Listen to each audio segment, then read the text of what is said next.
Nag-file kami ng kaso. Dito pwede kayong magkaroon ng photocopy. Photocopy. Binibigyan kami ng payo paano gagawin.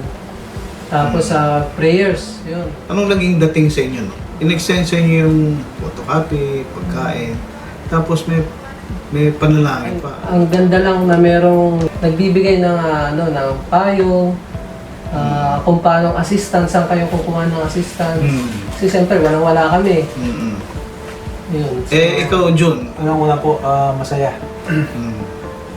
Makon sa loob, ang tawag nito. Nagpagaan. Oo, kasi unang-una, sa pagkain na lang po, gutom na kami dalawa, wala kaming pera.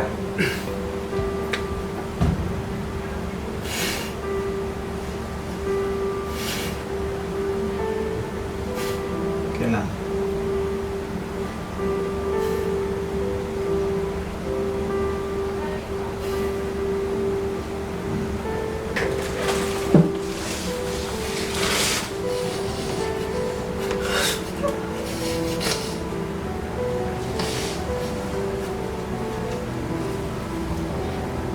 Dasal po.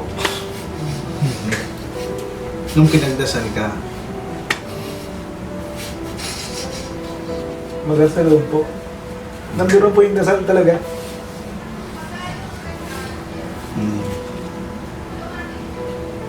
Ano ba yung Diyos?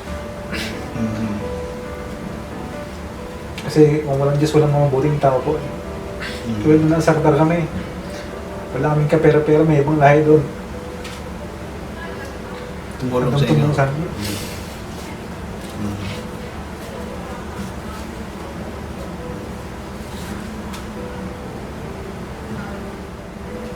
Kaya na pinagdasal po kami. Parang gumaan yung pakiramdam ko. Yung datang iisip ko na wala. So, tandaan lang po natin, mga kababayani, narito palagi ang Global Filipino Movement para ho umagapay sa inyo bilang mga OFW. So maraming salamat muli, Xander at saka John, sa inyong panahon.